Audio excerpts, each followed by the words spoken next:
Hello everyone and welcome back to episode something of Knowing Wheel. We apologise, Jamie and I are just going to get straight into it. We've both been a little bit all over the place. Jamie's very jet lagged, I am still trying to move, so I'm on the world's jankiest setup with a microphone in my hand. But we missed the Spanish Grand Prix last week. We desperately wanted to talk about a few bits from it, so I might even label this as like a bonus episode on Apple Podcasts and Spotify, because this one's going to be very quick-fired. No structure, nothing like that. We're just going to ramble about what we want to. Jamie, first of all, how was your America trip? Oh, it was great. I loved it. Sadly, didn't get a chance to record the podcast while we were out there, so no American accent for all you viewers. But yes, it was fantastic. I literally landed I flew last night, landed this morning, so my body thinks it's about 11 a.m., but I also haven't slept in 36 hours or something like that. So this is going to be great fun. It's going to be a very delirious show with Jamie183, and I'm sleep deprived anyway. House is coming together quite nicely. I still haven't got everything sorted, hence microphone in the hand, but we are getting there. So we're planning on doing a proper show probably Thursday or Friday to preview Canada. So yeah, hopefully then everything will kind of be back to normal for the viewers as well. But so many of you guys were asking me whether we were going to be doing a show to obviously talk about Spain. So let's get into it, Jamie. The first thing, of course, I was right. The wing update, the new technical directive did nothing. Yes, that was a big shame. I think it was exacerbated the fact that in hindsight, Spain was always going to be a good track for the McLarens. So if the wing update had any effect, it wasn't going to show itself at Spain, but potentially a more bumpy circuit, potentially where front wing flexibility might play more of an effect, or a circuit where McLaren aren't as far clear. Yeah, it didn't do much, I'll be honest. I'm disappointed by that, obviously, but yes, it was a shame. But once again, we had a normal race. Like, the thing that's been curious to me about the McLaren duo fighting among themselves is when things are ordinary, Piastri tends to come out on top, which I think is good news for his championship, because obviously there are more ordinary races than there are unusual races by nature. If we had too many unusual races, they would become the normal races. Exactly. I mean, this weekend as well, though, you mentioning that, or last weekend, I should say, it was a big one for Oscar Piastri, because Lando Norris, throughout his time in Formula 1, this has always been one of his strongest circuits against teammates. I don't believe he's ever been out-qualified by a teammate here. I think Sainz finished ahead of him in their first year as teammates. I could be wrong. But this has always been a Lando stronghold. He put it third in the pre-update 2023 McLaren, didn't he? Put it third on the grid. Yes, yeah. And then crashed into Hamilton and ruined it. But, you know, it was still good in qualifying. Swings and roundabouts. Yeah, exactly. And I don't think Piastri's done particularly well here before. I don't think he got a podium last year. Well, he's only gone up against Lando here, hasn't he? So, I guess, yeah. And, of course, this is such a good Lando, has been such a good Lando track historically. The fact that Oscar seemingly just... I mean, qualifying was close, wasn't it? He just hooked up the lap right when it mattered, and Lando didn't. But, you know, it just seems like, Oscar Piastri, he's got kind of a lot of the confidence, a lot of the momentum behind him. Things are shaping up very nicely as we get towards half distance. They certainly are. And, certainly as both of us, I think, would be honest, in rather seeing Piastri win the title than Norris, I think we're most quite likely enjoying this. Yeah, I'm not going to complain about it at the moment. One driver, of course, that you do want to see win the world title, who I don't. Let's talk about him, Jamie. You're not going to get away from this. What do we make of Max Verstappen and his incidents with George Russell? I was very disappointed in Max, I'll be honest. But I do think Red Bull made things very difficult for him. In terms of, he shouldn't be, we'll call it what it is. It was a deliberate attempt to make contact with George Russell. It was a deliberate crash. He knew what he was doing. And it boils over from what they did in Qatar, what they did in Abu Dhabi, in the press conferences. I think, and Baku 22, 3, the sprint race. 23, yeah. There is a rivalry between these two, and you can't really get away from it. And it was unnecessary. It was a culmination of mismanagement of the end of the race from Red Bull. But it is not on, and I was disappointed in Max. But you know what? You've got to take this. That's part of who he is. That's kind of what makes him so good. Is this refusal to choke lose every once in a while? The refusal to lose, and he will do everything to just like stand out and prove he's right. Which obviously on this occasion he wasn't. But the fact they told him to get the position back, ridiculous. Let us look. What do you think about that, Matt? I mean, yeah, first of all, George Russell was not fully in control of his car on the brakes at turn 1, so never should have, Red Bull shouldn't have been telling him to give it up. I'm misunderstanding what you meant by it, but I don't actually think Verstappen deliberately was trying to crash into George. Really? I just think he was really stupid in the way he was basically trying to do the old trick of, I've given the position back, but I haven't. At the same what time. Hamilton did in Belgium in 2008. Well, he fully gave the position back and was comfortably behind, and then re-overtook. So you think it was a misjudgment rather than a misdemeanor? I think it was a misjudgment from Max. I don't genuinely believe he was trying to drive into the side of Russell. That surprises me. I mean, the thing is, though, with this kind of thing, of course, that corner is obviously downhill anyway. And if you come off the brake, get back on the throttle again, and then go back on the brake, it's so difficult to not misjudge it. Like, we've all done it, like, racing the AI in the F1 games, if you get an illegal overtake, that kind of thing. Like, the thing is, at the end of the day, on the one hand, absolutely only got himself to blame. Should have given the place up and tried to get it back, not instantly. And let's not forget, Hamilton got a 25-second penalty for what you just mentioned in Belgium all those years ago. That was the minimum penalty at the time, so that was... Was the minimum penalty at the time, but I think still sets the precedence. Verstappen, bear in mind, in that incident as well, Hamilton... The only contact that was then made in the secondary incident was Raikkonen going into the back of Lewis incredibly lightly on the exit of the corner. Yeah. I honestly think Verstappen was lucky not to get a bigger penalty here. I agree. Yeah, I do. I think it had hallmarks of Vettel in 2018 Baku. Yes. How Vettel got a bigger penalty there than this, I'm quite shocked by. I guess it was... Vettel's was undeniably deliberate. Whereas this one, as we can tell, we have differing opinions, so it's not as clear cut. I do think he knew what he was doing. I struggle to believe. But we both agree it should have been a bigger penalty. Yeah, I struggle to believe that a 4-time champion, probably the best driver on the grid, well, easily in my mind, the best driver on the grid, doesn't know what he's doing in that kind of low speed situation. I guess it's high pressure because there's so much going on around him and. The team have just made him mad by telling him to give the place back. Yeah. I also think Leclerc was fairly fortunate, to be honest, to get away without a little telling off from the stewards as well for just for the bump down towards turn 1. Yeah. On the restart. But the point is with that one is Leclerc, as soon as he's the car in front, he gets to dictate the line. But it's not a corner. It's a straight line. But when I first watched that, I thought exactly the same as you. But when you watch it back and you read the rules, and as Leclerc said after the race, as soon as you're the car in front, you dictate the line. Down the straights, through the corners, whatever. It just seemed really dangerous, didn't it? It seemed risky from Leclerc, and I don't really understand why he did it either, because he was going to get the run past Max anyway. Yeah.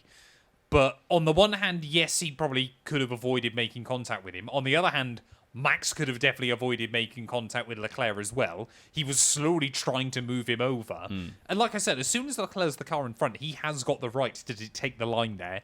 It seemed a little bit risky, but I also understand he and George Russell, arguably the only two on the grid. Hamilton as well will pick and choose his battles. And Oscar now, I guess, as well. Yeah. But they're kind of the only ones that actually, when Verstappen tries to be a little bit of a bolshy trying to move other cars, they'll just go, nah, sod you, mate, kind of thing. We'll dictate the line when we're within our rights to. You can't let him just control everything.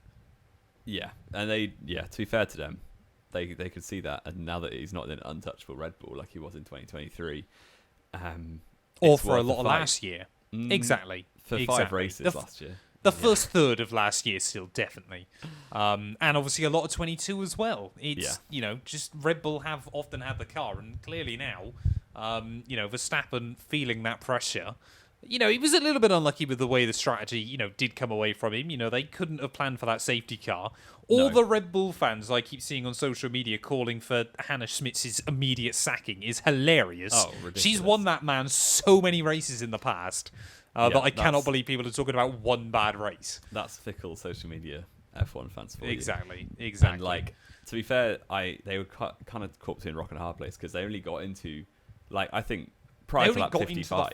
Yeah, exactly. Yeah, prior to lap 55, Max's race was going way better than it should have been based on the car pace in terms of he was still in with a shout against Norris. I don't think he would have beaten him, but he was within touching distance. He gave the McLarens a headache in a car that was well slower. And that was only because of strategy, really. And then obviously the safety car timing screwed them over. The tyres were a bit interesting this weekend. I don't think people expected the softs to be as competitive as they were for as long as they were, which helped Max as well. C1, 2, and 3, so yeah. No, it was offset, wasn't it, this weekend, I thought? I thought it was C1, 2, and 4. It was back to the hardest. Actually, I barely watched it, so I mean, you might know better than me, but from looking at the tyres before Monaco, I thought they said it was back to the 1, 2, 3. For Spain. Fair enough. We've got to rattle through the normal bits, Jamie. My driver of the day, I'm going to tie 2 in 1 here. Nico Hülkenberg. I mean, this track was always going to be a better one for Sauber. Really? But what a race. Yeah. You got to think, it's like Qatar. The Sauber is strongest at long continual radius corners. For whatever reason, their car just is strong. 23. And obviously, Sauber, they only scored points in Qatar last year, which again is long, continual radius corners. It's definitely where the Sauber is strongest, but definitely not like P5 worthy. Ahead of a Ferrari. Hülkenberg, everything went very well for him. But again, just proving that when things go right, he can capitalise. On Sunday, obviously, I was in Georgia, south of the USA, so I couldn't watch it live. Famously, Georgia has no internet, according to Jamie183. Well, I had no 4G wherever I was because I'm in the States, so I literally had to wait until I was back at my accommodation in the evening. And I hadn't seen anything. I watched the 8-minute F1 highlights with no spoilers, so I was watching it as if it was live. And I kept on just, end of lap 1, I was like, how on earth is Hülkenberg passing Alonso for 10th when he qualified 16th? Because he cut the chicane or the first couple of corners and gained from it. Out of that. He did. He gained only positions that people crashed. That wasn't his fault. And then, like, was there a crash at turn 1? Throughout the Lawson Alonso album, wasn't it? I mean, Hulk was involved in that. I suppose. Yeah. And then, like, throughout the race, I was like, right, when's this going to go wrong? When's a random DNF going to happen? Because he's in the points. And I was like, that's good enough for me. I'll take 9th. And then at the end, I was like, what? How is he finishing 5th? What's going on? I mean, the move past Hamilton was painful. Oh, it was funny as on lap 65 at least as well. The solace as well in knowing that Hamilton's car was damaged, for me at least, because that was just painful. That's why I got really excited when I thought Leclerc and Russell were going to get penalties. I was like, is he actually going to get a podium when I don't watch that it live? Would have been incredible if he had. Yeah, he did phenomenally well. I do think it was the perfect storm a little bit because... Oh, absolutely. Like Qatar last year. Yeah. Excellent lap 1. All it was Qatar last year, but with a car that is more competitive. Like, still... Slightly more competitive. Normally... No, it's definitely... I think you'll forget how far off the Sauber was last year. And it was a better way driver off the rest of than the either grid. of the Sauber drivers last year. Bottas wouldn't have got his elbows out, but Bottas is still definitely quicker than Nico. Bottas would have been 16th after lap 1, not 10th. So. Well, yeah, there is that. I mean, it does give a little bit of hope, doesn't it, to the Audi project? You know, I've said it before. I would like to see Nico finally get a podium before he calls it a career. Music, and it would be incredible viewing. The updates they do seem quite confident about. I definitely don't think they were the slowest car. Obviously, Bortoletto almost got Q3, didn't he? So yeah. He was. Well, they reckon not to score. They were one of the only teams that, if they said they felt like the technical directive helped. But it was also that they brought a new floor, which they reckon was worth about 3/10 a lap. And which, in a field as close as this, exactly. 3/10 a lap is crazy in a field this tight. Exactly, is massive. Yeah. For this late on in the regs, that's massive. That's still, like Q1 to Q3 difference. It can be, yeah. That can be the difference on a track that suits them, exactly. But yeah, Hülkenberg, my driver of the day. Is he going to win? He has? No, he's not. Hulkenberg is obviously also my driver of the day, although he did mess up qualifying, which came in clutch because he had every set of tyres under the sun ready to use in the race. So maybe that's the strategy. Brilliant. We got obviously a few other little bits and pieces to rattle through, haven't we, Jamie? Like we said, it is a very short show. Race rating, what are we saying? I mean, I haven't got a very clear picture because I've only watched it on the F1 highlights, but it was good, wasn't it? I give it like a 7. I didn't. You can tell me if that's ambitious. I know I was going to give it a 7.5, but of course I always give a race a little bit of bonus points when we watch a Max Verstappen meltdown, just to remind everybody that he's in fact human, because he's a lot also of people one seem to believe he's some penalty kind point of god.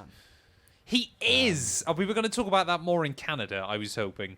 Okay. Because we will talk about that a lot more in the preview he won't show get a race for, ban. I'm going to call it now. Probably not. No, the FIA will be so lenient. They never try, unless it's Kevin Magnussen. They never try and give out bans. Well, Gasly did it a couple of years ago, didn't he? There was like a slam dunk. It was Grosjean. Like, should have been penalty points. Was it Grosjean? I thought Gasly did it as well. 2018, he took out Leclerc at Cota, and he was 2 penalty points away, which is a stonewall. They gave him penalty 1. Points, and they gave him 1. Yeah. Ridiculous. Yeah. Also, how did Alonso got his first point of the year? Well done. He did. Alonso.